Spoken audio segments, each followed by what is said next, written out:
నమస్తే, welcome to see news. నేను ప్రియా. ముందుగా వార్తలోని హెడ్లైన్స్. బలభద్రాపురం ప్రజలు ఆందోళన చెందవద్దు, జిల్లా కలెక్టర్ ప్రశాంతి, ఎమ్మెల్యే నల్లమిల్లి సూచన. 5 ఏళ్ల వైసీపీ పాలనలో ఆసుపత్రి సర్వనాశనం, Rajahmundry city MLA Adireddy Srinivas. INTUC జిల్లా అధ్యక్షుడిగా వాసంశెట్టి గంగాధర్ పూర్వ వైభవం తెచ్చేందుకు కృషి చేస్తానని వెల్లడి.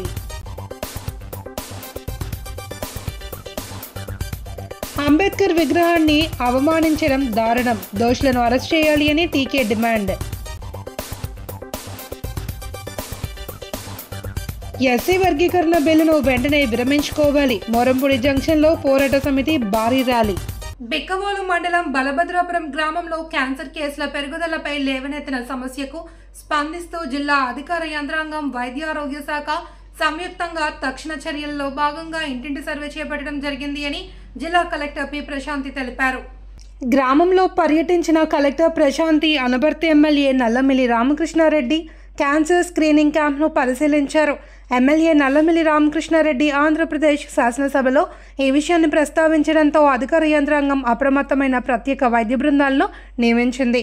బలభద్రాపురం సచివాలయం 3లో సోమవారం కలెక్టర్ మీడియాతో మాట్లాడుతూ ప్రజలు ఎటువంటి ఆందోళన చెందాల్సిన అవసరం లేదని, జాతీయ సగటు రేటు కంటే తక్కువగా ఇక్కడ కేసులు నమోదయ్యాయని పేర్కొన్నారు. 31 వైద్య బృందంలో 17 వైద్యాధికారులతో 31 బృందాలుగా ఏర్పడి హెల్త్ ప్రొవైడర్స్ గ్రామంలోని ప్రతి ఇంటిని సందర్శించి ప్రతి ఒక్కరి ఆరోగ్య వివరాలను నమోదు చేస్తున్నారన్నారు. క్యాన్సర్ నిపుణులు, సోషల్ ప్రివెంటివ్ మెడిసిన్ నిపుణులు ఇచ్చిన ఫార్మెట్ ప్రకారం వారి ఆరోగ్య వివరాలను పరిశీలించి డేటాను ధృవీకరించడం జరిగిందన్నారు.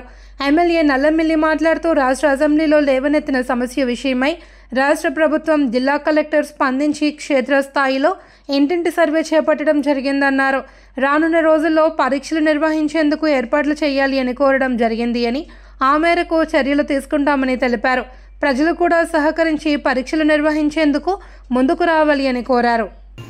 దీనితో పాటుగా మన జిఎస్ఎన్ఎల్ మెడికల్ కాలేజ్ లోకలే కదా, we want some kind of high hand of institutions to verify and run. We have also taken the support of Homi Baba Institute of Cancer Research. వాళ్ళు కూడా ఇక్కడే ఉన్నారు. సో ఇక్కడ ఎవరైనా అక్కడికి వెళ్ళి టెస్ట్ చేయడానికి కానీ, లేకపోతే కొన్ని సస్పీషియస్ కేసెస్ మనం టెస్ట్ చేస్తే మనకి మంచి ఇన్ఫరెన్స్ వస్తుంది అని అనుకుంటే వాళ్ళని అక్కడ మేము తీసుకువెళ్ళి టెస్టులు చేసేసి తీసుకురావడానికి కూడా అన్ని ఏర్పాట్లు కూడా చేయడం జరిగింది.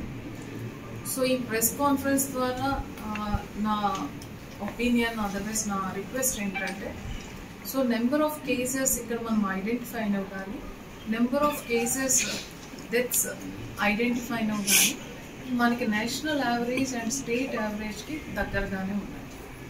ఒకవేళ మనం సస్పీషియస్ కేసెస్గా ఏమనుకున్నామో అందులో నెంబర్ కొంచెం ఎక్కువ అయితే అప్పుడు మనం కంగారు పడాల్సిన అవసరం ఉంటుంది.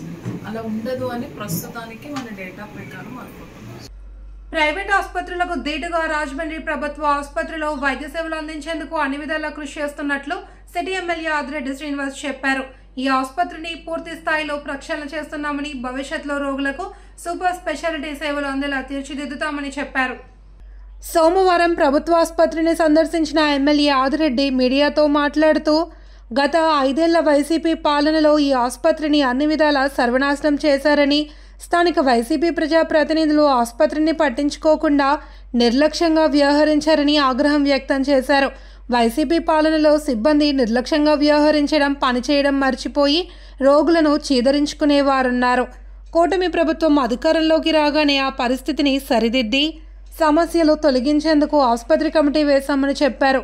మార్చురీలో శవాల మీద డబ్బు సంపాదించే వారందరినీ గుర్తించి ఏరి పారేస్తున్నామన్నారు.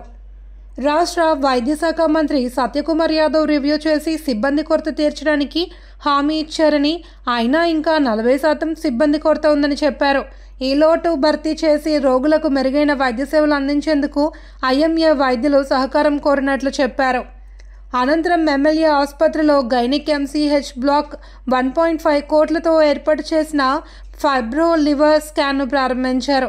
టీడీపీ నాయకులు కాశీ నవీన్ కుమార్, రెడ్డి మనేశ్వరరావు, ఉప్పులూరి జానకిరామయ్య, కడలి రామకృష్ణ, మరుకుర్తి రవి యాదవ్, రాచపల్లి ప్రసాద్, దాస్యం ప్రసాద్, సంసాని ప్రసాద్, బొమ్మనమైన శ్రీను, మహబూబ్ ఖాన్, కేబుల్ మురళి, చాపల చినరాజు, గుబ్బల కుమార్, చింతపల్లి నాని, కవులూరి వెంకటరావు, అజ్జరపు రమేష్, దుత్తరపు గంగాధర్, సలాది ఆనంద్, ఆడారి లక్ష్మీనారాయణ, కానేటి ప్రభుదాస్, వానపల్లి శ్రీనివాస్, మదీనా సాహెబ్, బోను ఈశ్వరి, కానేటి కృపామణి, తుల్లి పద్మ, దొడ్ల బాల, మోతో నాగలక్ష్మి, దొంగ నాగమణి, అల్లూరి లక్ష్మి, కర్ణం లక్ష్మీ నాయుడు తదితరులు పాల్గొన్నారు. మాకు అనేకంగా వచ్చే కంప్లైంట్స్ వచ్చినప్పుడు పలకరింపు అనేది లేదండి, చేదరించుకుంటున్నారు, మాట్లాడే ఓపిక కూడా లేదంటే వాళ్ళకి ఒకటే చెప్పాం, ప్రభుత్వం దగ్గరించి మీరు జీతం తీసుకుంటా ఉన్నారు, గౌరవంగా మీరు జీతం పొందుతూ ఉన్నారు, మీకు ఇచ్చేది జీతం దేనికంటే వచ్చిన రోగులతోటి గౌరవపదంగా మాట్లాడి వాళ్ళ కుటుంబ సభ్యులకి భరోసా కల్పించాలని. నీకు చేసే ఓపిక లేకపోతే రిటైర్మెంట్, వాలంటీర్ రిటైర్మెంట్ ఇచ్చి వెళ్ళిపోండి. ఆ ఉద్యోగం లేక అనేక మంది బయట ఇబ్బందులు పడుతున్నారు. ఈ ఉద్యోగ భరోసా లేక ఎన్నో కుటుంబాలు ఆందోళనలో ఉన్నాయి. చేయడానికి బోల్డ్ మంది ఉన్నారు. మీకు నచ్చితే చేయండి, లేకపోతే తప్పుకోండి అని చెప్పడం జరిగింది. అలాగే మార్చరీ డిపార్ట్మెంట్ దగ్గర ప్రధానమైన ఎలిగేషన్, చాలా హృదయం చలించుకుపోయేది అవన్నీ వింటా ఉంటే. అప్పటికే దుఃఖంతో ఉండేవారు. దుఃఖంతో ఉన్న వాళ్ళ దగ్గర 5,000, 10,000, 15,000 అంటే శవం మీద రాబందుల్లాగా పీక్కు తింటా ఉంటే రెడ్ హ్యాండెడ్గా అనేక సందర్భాల్లో పట్టుకున్నారు మా వాళ్ళు. పట్టుకుంటే కాదు, రెడ్ హ్యాండెడ్గా ఏదో పట్టించుకొని మీడియా మైలేజ్కో లేకపోతే కవరేజ్కో లేకపోతే నా ఫేస్బుక్లో రీచ్కో చేస్తే కార్యక్రమం కాదు. మూలాలు ఎక్కడి నుంచి వచ్చినాయి? ఒక డాక్టర్ ఇలాంటి తప్పు పని చేస్తూ ఉండంటే అతనికి సహకరిస్తున్న వ్యవస్థ ఏంటి? ఇవన్నీ అవగాహన చేసుకోవడానికి 2-3 నెలలు పట్టింది. ఆ సమయంలో పెట్టేవారు. వైసీపీకి ఇక్కడ ఉన్న వాళ్ళు కొంతమంది ఇంత అవినీతి జరిగిపోతూ ఉంటే ఎమ్మెల్యే ప్రశ్నిస్తా అన్నాడు, వైద్యం పైన అధిక ప్రాధాన్యత ఇస్తానంటున్నారు, హాస్పిటల్కి వస్తున్నాడు, ఏం చేస్తున్నాడు, వీడియోలు పెట్టుకు వెళ్ళిపోతున్నారా అని నన్ను అడిగేవారు. నేను వాళ్ళని అడుగుతూ ఉన్నాను, గత 5 సంవత్సరాలు మీరేం చేశారు? వైసీపీ అధికారంలో ఉన్నప్పుడు మీరు ఏం చేశారు? ఆంబోతుకి పాలు పిసికారా? ఆంబోతులకి ఏమైనా పాలు తీస్తున్నారా మీరు? మిమ్మల్ని అడగాలంటే ఇలాంటి 100 ఉన్నాయి. Indian national trade union Congress జిల్లా నూతన అధ్యక్షుడిగా ప్రముఖ కార్మిక నాయకుడు, రాజమండ్రి ఆటో వర్కర్స్ యూనియన్ వ్యవస్థాపక అధ్యక్షుడు వాసంశెట్టి గంగాధర్ నియమితులయ్యారు. ఐఎన్టీయూసీ జాతీయ అధ్యక్షుడు, మాజీ ఎంపీ జి సంజీవ్ రెడ్డి ద్వారా నియామక ఉత్తర్వులు అందుకున్నారు. ఈ సందర్భంగా స్థానిక కంబాల చెరువు వద్దనున్న ఆయన కార్యాలయంలో సోమవారం జరిగిన మీడియా సమావేశంలో వాసంశెట్టి మాట్లాడుతూ, ఐఎన్టీయూసీతోనే తన ప్రస్థానం ప్రారంభమైంది అని, ఆనాడు మాజీ మంత్రి జక్కంపూడి రామ్మోహన్ రావు సారథ్యంలో మాజీ ఎంపీ ఉండవల్లి అరుణ్ కుమార్ సలహాల మేరకు కార్మికులకు అండగా నిలబడి వారి హక్కులు పరిరక్షించడానికి ఉద్యమాలు చేశానని తెలిపారు. ప్రస్తుతం వైఎస్ఆర్ కాంగ్రెస్ పార్టీలో ఉన్నప్పటికీ సంజీవ్ రెడ్డి స్వయంగా తనను హైదరాబాద్కు పిలిపించుకుని తూర్పుగోదావరి జిల్లా అధ్యక్షుడిగా పనిచేయాలి అని సూచిస్తూ ఆర్డర్స్ ఇచ్చారన్నారు. ఐఎన్టీయూసీ అనేది స్వతంత్ర సంస్థ అన్నారు. దీనికి ఏ పార్టీతోనూ సంబంధం లేదని, కేవలం కార్మికులకు జరుగుతున్న అన్యాయాలపై పోరాటం చేస్తూ వారికి అండగా నిలబడడమే ప్రధాన లక్ష్యం అని తెలిపారు. ఐఎన్టీయూసీ ఉభయ రాష్ట్రాల సంయుక్త కార్యదర్శి నారాయణరావు మాట్లాడుతూ, 1995లో ఐఎన్టీయూసీలోనే చేరిన తాను గతంలో జక్కంపూడి రామ్మోహన్ రావు, ఉండవల్లి అరుణ్ కుమార్, వాసంశెట్టి గంగాధర్ రావు వద్దనే ఓనమాలు నేర్చుకున్నానన్నారు. మరో కార్మిక నాయకుడు లోడా అప్పారావు మాట్లాడుతూ, ఐఎన్టీయూసీ ద్వారా 5 అగ్రిమెంట్లు చేశానని, కార్మికులకు మెరుగైన వేతనాలు ఇప్పించేందుకు పనిచేశానని వివరించారు. Coastal papers, ONGC petroleum employees union, quarry lorry union, Rajahmundry auto workers, Godavari transport, national motor workers union, యూనోస్టాల్ కార్మిక సంఘాల ప్రతినిధులు పాల్గొన్నారు. వారు ఐఎన్టీయూసీ నూతన అధ్యక్షుడిగా నియమితులైన గంగాధర్కు అభినందనలు తెలిపారు.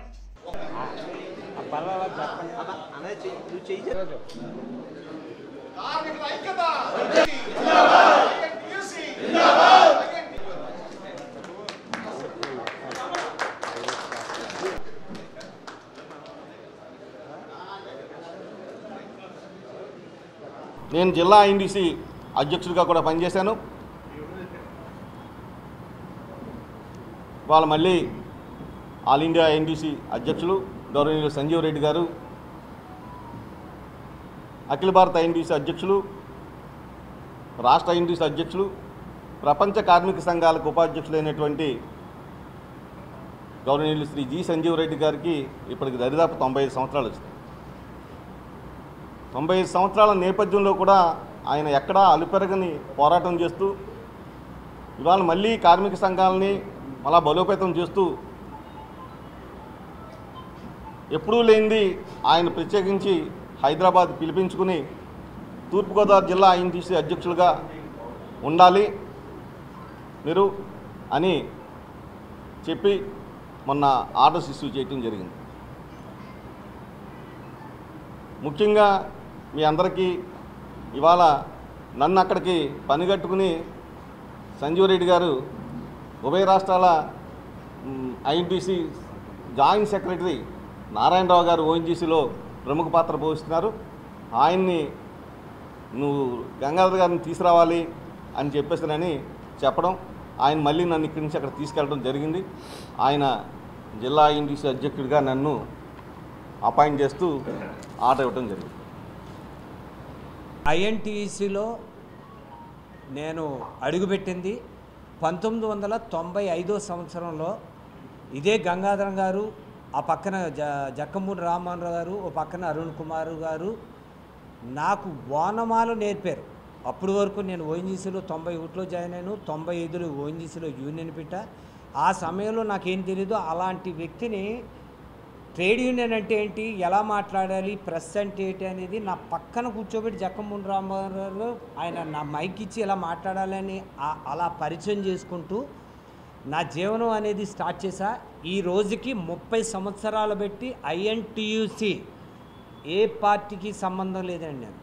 నేను ఎవరికీ తెలియదు. అంటే చిన్నటి కొంతమంది స్నేహితులు ఉన్నారు, వారికి తెలుసు. నేనంటుగా ఆ పక్కన కూర్చుని మాట్లాడాను తప్ప ఫస్ట్ టైం నేను ఈ ప్రెస్కి వచ్చి మాట్లాడడం అనేది ఫస్ట్ టైం. నేను సెంట్రల్ ఆర్గనైజేషన్స్లో ఉన్న కంపెనీస్లో చాలా వరకు ఈ 30 సంవత్సరాల్లో యూనియన్స్ పెట్టా, సొసైటీస్ పెట్టా, రెగ్యులర్ చేయించే దాంట్లో పాత్రలో ఉన్న చాలా చాలా చాలా చేయగలిగా. ఓన్లీ నాకు సెంట్రల్ ఆర్గనైజేషన్తోనే లేబర్ కమిషన్, సెంట్రల్ ఎల్ఈఓలు, ఏఎల్సీలు, ఆర్ఎల్సీలు, డిప్యూటీ చీఫ్ లాగం, సిఎల్సీలు, కంపెనీ హెడ్స్తో మాట్లాడుకుంటూ కొన్ని అచీవ్మెంట్ చేయగలిగా. దానికి కారణం ఓన్లీ నేను ట్రేడ్ యూనియన్నే నమ్ముకున్నా. నల్లజర్ల మండలం దూబచర్ల గాంధీ కాలనీలో ఉన్న రాజ్యాంగ నిర్మాత బాబాసాహెబ్ డాక్టర్ బిఆర్ అంబేద్కర్ విగ్రహానికి దుండగులు చెప్పుల దండ వేసి అవమానపరిచి కొందరు దేశద్రోహాలను వారిని గుర్తించి తగిన శిక్ష వేయాలి అని డీసీసీ అధ్యక్షులు డాక్టర్ టీకే విశ్వేశ్వరరెడ్డి డిమాండ్ చేశారు.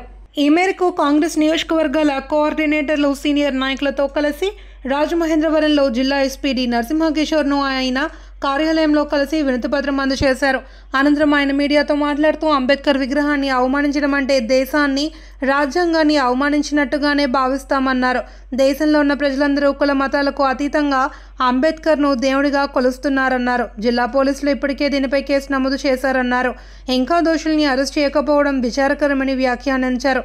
టెక్నాలజీ ఇంత అభివృద్ధి చెందితే పోలీసులు ఎటువంటి వ్యక్తులను అరెస్ట్ చేయకుండా నిర్లక్ష్యంగా వ్యవహరిస్తే ఎలా అని ప్రశ్నించారు. దోషుల్ని కఠినంగా శిక్షించకపోతే కాంగ్రెస్ పార్టీ తరపున అన్ని నియోజకవర్గాల్లో ఆందోళన చేపడతామని హెచ్చరించారు. పీసీసీ ఉపాధ్యక్షుడు మార్టిన్ లూథర్ మాట్లాడుతూ అంబేద్కర్ను అవమానించిన వ్యక్తులను వెంటనే అరెస్ట్ చేయాలి అని డిమాండ్ చేశారు. జిల్లా ఎస్సీ విభాగం అధ్యక్షులు సాకా పుల్లారావు, మహిళా అధ్యక్షురాలు మోతా శారద, కోఆర్డినేటర్స్ డాక్టర్ శ్రీనివాస్ వడయార్, తాడాల కొండరాజు, నిడదవోలు పట్టణ కాంగ్రెస్ కమిటీ అధ్యక్షులు మేడవరపు భద్రందొర, చిన్నం మురళీకృష్ణ, డాక్టర్ వడయార్, నల్లా వీర్రాజు, జిల్లా బీసీసీల అధ్యక్షులు పెచ్చేటి కోటేశ్వరరావు, లీలావతి, ఫ్రాన్సిస్, బి ఏడుకొండలు, యాల్లా వీరభద్రరావు, కాటం రవి, కె చంద్రశేఖర్ తదితరులు పాల్గొన్నారు. 3 రోజుల క్రితం నల్లజర్ల మండలం దోబచర్ల గ్రామంలో గాంధీనగర్ అనేటువంటి ఒక పేటలో ఏదైతే బాబాసాహెబ్ అంబేద్కర్ గారి యొక్క విగ్రహం ఉందో ఆ విగ్రహానికి కొంతమంది దుండగులు చెప్పుల దండలు వేసి అంబేద్కర్ గారిని అవమానించడం జరిగింది. ఇది చాలా దారుణమైన సంఘటన. ఎందుకంటే మరి దుండగులు ఇంకా దొరకలేదంటే కేసు అయితే రిజిస్ట్రేషన్ చేసామని చెప్పడం జరిగింది. దాని గురించి ఇమ్మీడియట్గా మరి దోషులు ఎవరైతే ఉన్నారో వాళ్ళు పట్టుకుని వాళ్ళని కఠినంగా శిక్షించాలని చెప్పి ఇండియన్ పీనల్ కోడ్ ప్రకారం వాళ్ళకి ఏదైతే శిక్షలు పడతాయో ఆ కఠినమైన శిక్షలన్నీ కూడా వాళ్ళకి పడేలా చూడాలని ఇవాళ ఎస్పీ గారిని స్వయంగా కలిసి ఎస్పీ గారికి కాంగ్రెస్ పార్టీ తరఫున ఒక మెమరాండం ఇవ్వడం జరిగింది. ఇది ఎస్పీ గారికి ఇచ్చామండి, ఇది మెమరాండం.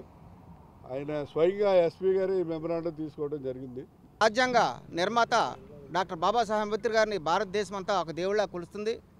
అటువంటి వ్యక్తిని ఈరోజు ఈ రకంగా అవమానపరచడం, అదేవిధంగా పార్లమెంట్లో మొన్న ఏదైతే హోంశాఖ మంత్రి అమిత్ షా మరి అంబేద్కర్ దేవుడా, రామారాం అంటే మీకు పుణ్యం దొరుకుతుందని చెప్పేసి వారు హేళన చేయడం, దాంట్లో భాగంగానే ఈ దాడులను కూడా జరుగుతున్నాయని చెప్పేసి కూడా మేము అనుమానపడుతున్నాం. అదేవిధంగా రాష్ట్ర ప్రభుత్వం తక్షణం దీని మీద స్పందించాలి, దోషులను కఠినంగా శిక్షించాలని చెప్పేసి కూడా మేము డిమాండ్ చేస్తున్నాం. అందులో భాగంగా ఈరోజు తూర్పుగోదావరి జిల్లా కాంగ్రెస్ పార్టీ తరఫున ఒక వినతి పత్రాన్ని ఎస్పీ గారికి అందజేయడం జరిగింది. రేపు ఉదయం చలో దోపచర్ల కార్యక్రమానికి కూడా కాంగ్రెస్ పార్టీ పిలిపించింది. రేపు 4 గంటలకు దోపచర్లో జిల్లా కాంగ్రెస్ కమిటీ మొత్తం అంతా కూడా దోపచర్లు వెళ్ళి నిందితులు కఠినంగా శిక్షాలని చెప్తున్నాం. అదేవిధంగా ఏదైతే అంబేద్కర్ విగ్రహాలు ఎక్కడైతే ఉన్నాయో అక్కడ మరి సీసీ కెమెరాలు కూడా రాష్ట్ర ప్రభుత్వం ఏర్పాటు చేయాలని చెప్పేసి డిమాండ్ చేస్తూ రేపు దోపచారులకు బయలుదేరే కార్యక్రమంలో కాంగ్రెస్ పార్టీ శ్రేణులు పెద్ద ఎత్తున పాల్గొనాలని చెప్పేసి వీరు విజ్ఞప్తి చేస్తాం. రాజ్యాంగ విరుద్ధంగా సహజ సూత్రాలకు వ్యతిరేకంగా కూటమి ప్రభుత్వం ఎస్సీ వర్గీకరణ బిల్లును రాష్ట్ర అసెంబ్లీలో ఆమోదించడం పట్ల ఎస్సీ వర్గీకరణ వ్యతిరేక పోరాట సమితి నాయకులు తీవ్ర అభ్యంతరం వ్యక్తం చేశారు. ఆ బిల్లును ప్రభుత్వం విరమించుకునే వరకు తమ పోరాటం కొనసాగుతుంది అని స్పష్టం చేశారు. ఎస్సీ వర్గీకరణ పోరాట సమితి రాజమహేంద్రవరం రూరల్ నాయకులు సుందరపల్లి అనిల్, చీరా రాజు, ఆర్ఏ చిన్ని ఆధ్వర్యంలో ఎస్సీ వర్గీకరణను నిరసిస్తూ స్థానిక మోరంపూడి జంక్షన్లో భారీ ర్యాలీ నిర్వహించారు. ముందుగా రాజ్యాంగ నిర్మాత భారతరత్న డాక్టర్ బిఆర్ అంబేద్కర్ విగ్రహానికి పూలమాలలు వేసి నివాళి అర్పించిన అనంతరం కూటమి ప్రభుత్వానికి, ముఖ్యమంత్రి చంద్రబాబుకి వ్యతిరేకంగా నినాదాలు చేస్తూ మోరంపూడి జంక్షన్లో మానవహారం చేపట్టారు. పోరాట సమితి నాయకులు ఇసుకపట్ల రాంబాబు, పరమట గణేశ్వరరావు, చీరా రాజు, వెలుగొండ లక్ష్మి మాట్లాడుతూ కూటమి ప్రభుత్వం ఎస్సీ వర్గీకరణ బిల్లును విరమించుకోకపోతే తీవ్రమైన ప్రతిఘటన ఎదురవుతుంది అని హెచ్చరించారు. చంద్రబాబు మాల మాదిగల మధ్య వర్గీకరణ పేరుతో చిచ్చుపెట్టి రాజ్యాధికారం సాధించకుండా కుట్రలు చేస్తున్నారని ఆగ్రహం వ్యక్తం చేశారు. డాక్టర్ బిఆర్ అంబేద్కర్ రాసిన రాజ్యాంగంలోకి ఆర్టికల్ 341 ప్రకారం ఎస్సీ వర్గీకరణ చేయడం చట్టవిరుద్ధమని వ్యాఖ్యానించారు. చంద్రబాబు వర్గీకరణ పేరుతో రాజకీయ పబ్బం గడుపుకుంటూ మాలలకు తీవ్ర అన్యాయం చేస్తున్నారని ధ్వజమెత్తారు. పోరాట సమితి నాయకులు నక్కా వెంకటరత్నం రాజు, పట్నాల విజయకుమార్, యజ్జాల రాంబాబు, పాము బాబురావు, కోనాల లాజర్, దాకే శ్రీను, మట్టా దుర్గారావు, బుల్లంగి సుబ్బారావు, మల్లవరపు అన్వేష్, కొల్లి రాక్, గొల్లపల్లి అభి, నక్కా లక్ష్మణరావు, దండంగి ప్రభు, మద్ద దుర్గారావు, పరిమళ, బాబీ, మద్దాల వెంకటేశ్వరరావు, ముత్యాల దుర్గారావు, పుల్లయ్య, ఆర్ యేసరత్నం, కోరుకొండ చిరంజీవి, ఎల్వి ప్రసాద్, జంగా సుబ్బారావు తదితరులు పాల్గొన్నారు.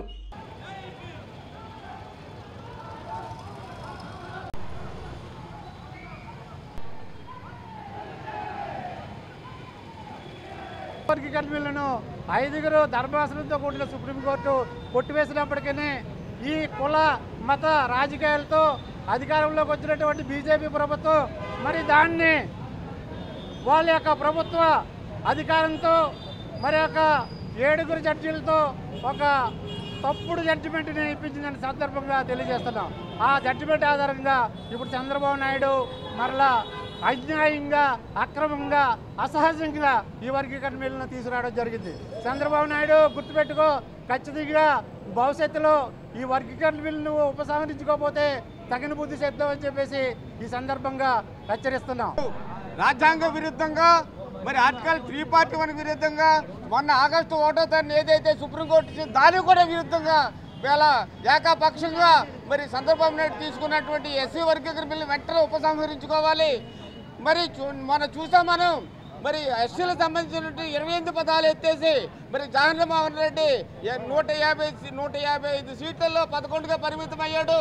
మరి వర్గీకరణ మరి అమలు చేస్తున్న చంద్రబాబు వర్గీకరణ మరి విరమించుకోకపోతే వచ్చే ఎలక్షన్లో 2029 ఎలక్షన్లో మరి 0 ఓట్లతో ఓడిపోతాడని సందర్భంగా హెచ్చరిస్తున్నాం. ప్రభుత్వం తీసుకున్న నిర్ణయం చరిత్రలో ఇది ఒక బ్లాక్ డేగా మనం మాల సోదరులందరూ గుర్తించాలి. ఎందుకంటే ఇతను ఇష్టపూర్వమైన ఆలోచనతో ఇప్పుడున్న కూటమి ప్రభుత్వం ఈ పవన్ కళ్యాణ్ కానీ బీజేపీ వారు ఒక పావులాగా వాడుకుంటున్నారు. ఎలా వాడుకుంటున్నారయ్యా అంటే వాళ్ళ రాష్ట్రాల్లో వర్గీకరణలు జరగవు, మోడీ గారి రాష్ట్రాల్లో. అదే చిత్తశుద్ధి ఉంటే పవన్ కళ్యాణ్ గారికి వెనకబడిపోయిన కాపుల్ని బీసీలో చేర్చమని దమ్ముంటే వెనకబడిపోయిన కాపుల్ని బీసీలో చేర్చమను. చంద్రబాబు నాయుడు వాగ్దానం చేశాడుగా. మేము ఇక్కడ ఒక ఉద్యోగం చేస్తున్నామంటే ఇంతవరకు చంద్రబాబు నాయుడు గారు గెలిచిన తర్వాత ఇప్పటి వరకు రోడ్డెక్కి ఏ జనము కూడా మాట్లాడలేదని చెప్పేసి అనుకుంటున్నారు. ఎందుకంటే మాదిగ సోదరులు మాల సోదరులు అందరూ కలిసి ఒక కుటుంబంగా ఉంటున్నారని చూడలేక ఇవాళ వర్గీకరణ పెట్టి చంద్రబాబు నాయుడు గారు మాలో మాకు తగువులు పెట్టి మాలో మాకు విరాధాలు పెడుతున్నారు. కాబట్టి ఈ విరాధాన్ని మీరు విరమించుకోకపోతే మేము వచ్చే ఎలక్షన్లో మాత్రం తప్పకుండా మూలం చెల్లించుకోవాల్సి వస్తుంది చంద్రబాబు నాయుడు గారు. ప్రపంచంలోనే గొప్ప ప్రజాస్వామ్య భారతదేశంలో నేడు మోదీ ప్రభుత్వం రాజ్యాంగానికి తూట్లు పొడుస్తూ లౌకికత్వాన్ని నీరుగారుస్తూ వ్యవహరిస్తుంది అని సిపిఐ తూర్పుగోదావరి జిల్లా కార్యదర్శి తాటిపాక మధు విమర్శించారు. మన రిపబ్లిక్లో కీలకమైన లక్ష్యాలు సోషలిజం, సెక్యులరిజం, సామాజిక న్యాయం, సమానత్వం ఆశయాలను ప్రజలకు తెలియచేయడం కోసం స్వాతంత్ర సమరయోధుడు విప్లవ వీర కిషోరం సర్దార్ భగత్ సింగ్ వర్ధంతిని పురస్కరించుకునే సిపిఐ రాజకీయ ప్రచార జాతరను ప్రారంభిస్తున్నామని, ఇది ఏప్రిల్ 14న భారత రాజ్యాంగ నిర్మాత డాక్టర్ బిఆర్ అంబేద్కర్ జయంతి వరకు కొనసాగుతుంది అని మధు తెలిపారు. స్థానిక ఉరూసి సెంటర్ వద్ద కూరగాయల సెక్షన్ వద్ద ఉన్న భగత్ సింగ్ విగ్రహానికి పూలమాల వేసి నివాళి అర్పించారు. అనంతరం రాజమండ్రి నగర కమిటీ ఏర్పాటు చేసిన రాజకీయ ప్రచార జాథాను జెండా ఊపి ప్రారంభించారు. సిపిఐ జిల్లా సహాయ కార్యదర్శి కె రాంబాబు, జట్లు లేబర్ యూనియన్ అధ్యక్షులు, సిపిఐ జిల్లా సహాయ కార్యదర్శి కుండ్రపు రాంబాబు, సిపిఐ నగర కార్యదర్శి V Kondala Rao, Chintalapudi Sunil, K Srinivas, P Trimurthulu, P Lavanya, T Nageswara Rao, K Ramakrishna, Venkatrao, Appalanaidu, Balakrishna, కూరగాయల సెక్షన్ అధ్యక్షులు సత్యనారాయణ తదితరులు పాల్గొన్నారు. సర్దార్ భగత్ సింగ్, రాజ్గురు, సుఖదేవ్ వాళ్ళు ఉరితాలను ముద్దాడి వీరమరణం పొందిన రోజు ఈరోజు. భగత్ సింగ్ కళ్ళగన్నయ్య స్వాతంత్రం వచ్చిందా? రాలేదు. ఈరోజు దేశ స్వతంత్రం అంబానీ, అదానీ చేతుల్లో ఉంది. వాళ్ళ పోడిన కృషంతా కూడా ఈరోజు నరేంద్ర మోడీ ప్రభుత్వం ఈరోజు అంబానీకి, అదానికి దాసోహం చేస్తుంది. మరోపక్క ఏప్రిల్ 14 ముగిస్తున్నామంటే భారత రాజ్యాంగ నిర్మాత డాక్టర్ బాబాసాహెబ్ అంబేద్కర్ గారి జయంతి రోజు ఆ రోజు. కానీ మరి స్వేచ్ఛ, సమానత్వం, సామాజిక న్యాయం, సభ్యత్వం ఇలాంటి దాని మీద అతను కలలుగన్న అంబేద్కర్ కలగన్న రాజ్యం రావట్లేదు. అందుకని ఈ 20 రోజుల పాటు తూర్పుగోదావరి జిల్లాలో గ్రామీణ ప్రాంతాల నుంచి పట్టణాల వరకు వాడవాడలు కూడా ప్రచార జాత ఆందోళన నిర్వహించి చిన్న సభలు, బహిరంగ సభలు, సెమినార్లు నిర్వహించి మోడీ అవలంబిస్తున్న మతోన్మాద కార్మిక ప్రజా వ్యతిరేక విధానాలను ఎంటగడతామని ఈ సందర్భంగా ఈ జిల్లాలో ఉన్న 50 మంది ప్రజలు ఈ కార్యక్రమాన్ని జయప్రదం చేయాలని ఈరోజు పార్టీగా మేము కోరుతున్నాం. విద్యారంగంలో నానాటికి పేరుకుపోతున్న ఆర్థిక సమస్యలు ప్రభుత్వం వెంటనే పరిష్కరించాలి అని, వాటిని ఎప్పటిలోగా పరిష్కరిస్తారో రోడ్ మ్యాప్ ను ఇవ్వాలి అని యూటీఎఫ్ రాష్ట్ర అధ్యక్ష ప్రధాన కార్యదర్శులు ఎన్ వెంకటేశ్వర్లు, కేఎస్ఎస్ ప్రసాద్ పేర్కొన్నారు. పోరుబాటులో భాగంగా ఆనం కళా కేంద్రంలో విద్యా సదస్సు జరిగింది.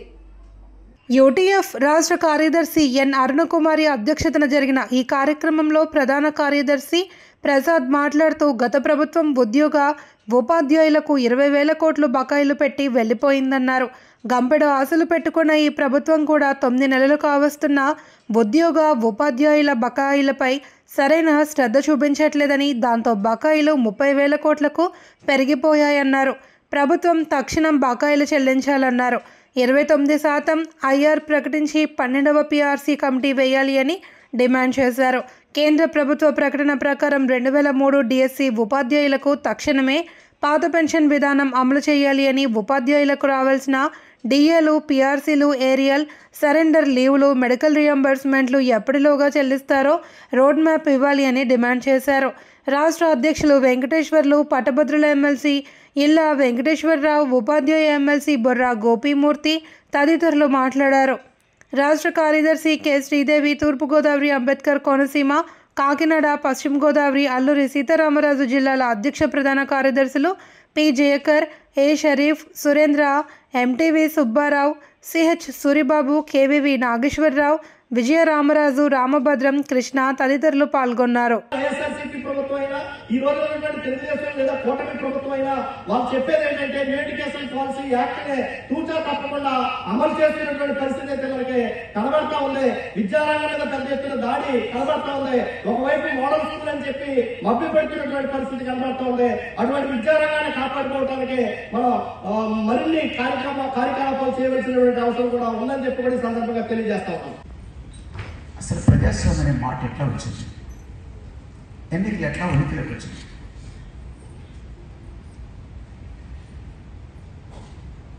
యూరోప్లో కానీ ప్రపంచవ్యాప్తంగా కానీ రాజ్యాలు ఎట్లా ఉనికిలోకి వచ్చినాయి? రాజ్యానికి పాలకులు ఎవరు? Divine right theory. Divine right theory అంటే ఆంధ్రప్రదేశ్ ఫాస్టెస్ట్ ప్రేయర్ ఫెలోషిప్ రాష్ట్ర అధ్యక్షుడు జీసస్ ప్రేయర్ హౌస్ అధినేత బిషప్ ఎం రమేష్ కుమార్ తన చిన్న కుమారుడు డానియల్ పుట్టినరోజు సందర్భంగా స్థానిక కోటిపల్లి బస్టాండ్ వద్ద ఉన్న జియోన్ ఆంధ్ర పాఠశాలలో విద్యార్థులకు పండ్లు పంపిణీ చేశారు. తన కుటుంబ సభ్యులతో కలిసి జియోన్ ఆంధ్ర పాఠశాలకు వచ్చిన ఆయన అక్కడ విద్యార్థుల సమక్షంలో కేక్ కట్ చేయించారు. వారి యోగక్షేమాలను అడిగి తెలుసుకుని కొద్దిసేపు వారితో ఆత్మీయంగా గడిపారు. రమేష్ కుమార్ ఆయన కుమారుడు డానియల్ చేతుల మీదుగా విద్యార్థులకు పండ్లు పంపిణీ చేశారు. తన కుమారుడి పుట్టినరోజు సందర్భంగా ఈ విధంగా గడపడం చాలా ఆనందంగా ఉందన్నారు.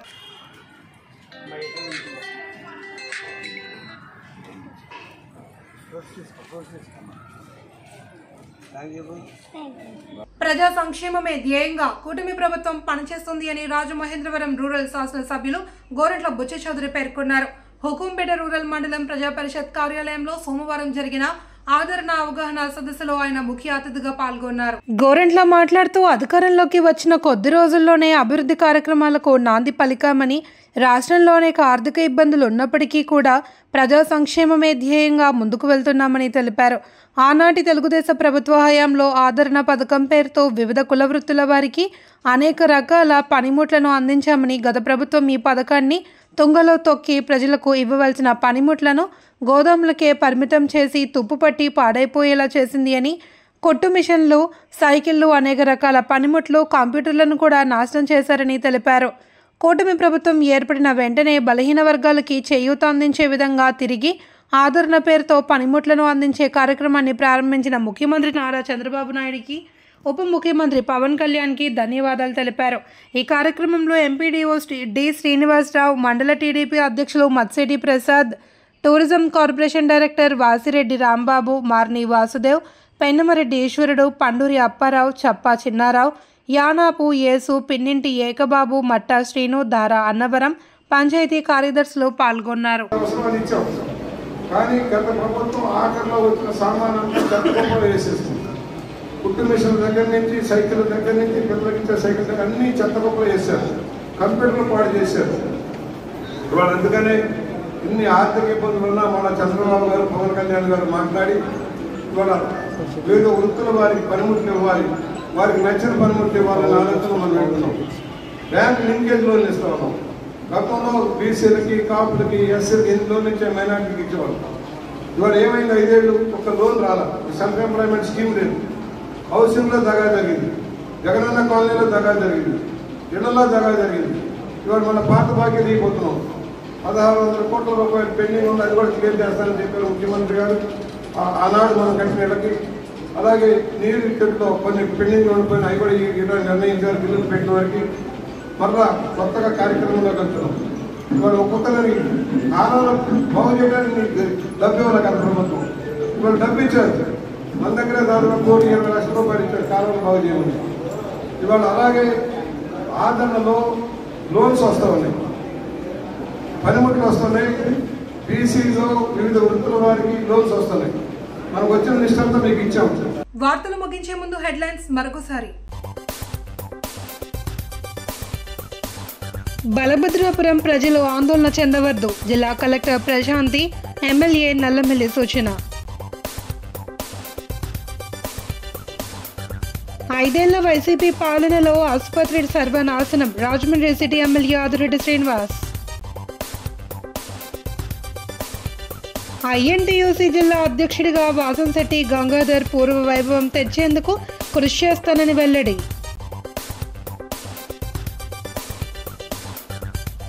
అంబేద్కర్ విగ్రహాన్ని అవమానించడం దారుణం, దోషులను అరెస్ట్ చేయాలి అని టీకే డిమాండ్. ఎస్సీ వర్గీకరణ బిల్లును వెంటనే విరమించుకోవాలి, మోరంపూడి జంక్షన్లో పోరాట సమితి భారీ ర్యాలీ. ఈ వార్తలు ఇంతటితో సమాప్తం. తిరిగి ప్రసారమయ్యే న్యూస్లో మళ్ళీ కలుసుకుందాం. అంతవరకు సెలవు. నమస్కారం.